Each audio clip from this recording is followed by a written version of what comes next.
السلام عليكم ورحمة الله وبركاته. هذه السيارة جنب الراكب كامل نظيف الحمد لله، ما في أي دقة، باقي بلد كامل. في هذه الدقة بسيطة، انفتح الباب في الهواء وضربت في جدار كذا وتعدل تعديل بسيط كذا، كاملة ما فيها أي شيء جنبها نهائيا، كلها بودي بلد. هذه خلفية السيارة أيضا كلها بودي بلد، قزازات الوكالة كاملة، قزازات الجوانب والخلفي كلها قزازات الوكالة. فيها جنب السواق الجنب الخلفي ذا، هذا فيه سمكرة بسيطة، شريتها قبل 6 أو 7 سنوات في هذه المنطقة، سمكرة خفيفة.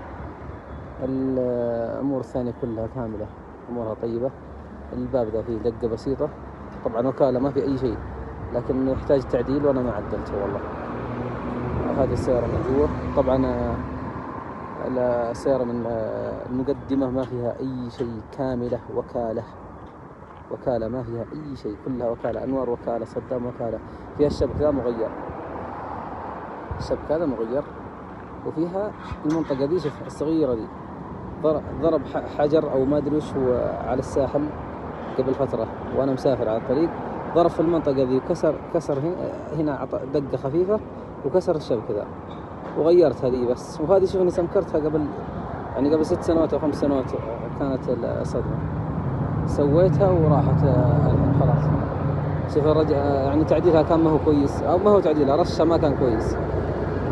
أما الأمور الثانية فأمورها كاملة جديدة، ما فيها أي شيء. فيها السيارة طبعا من داخلها كاملة نظيفة، وكالة كاملة.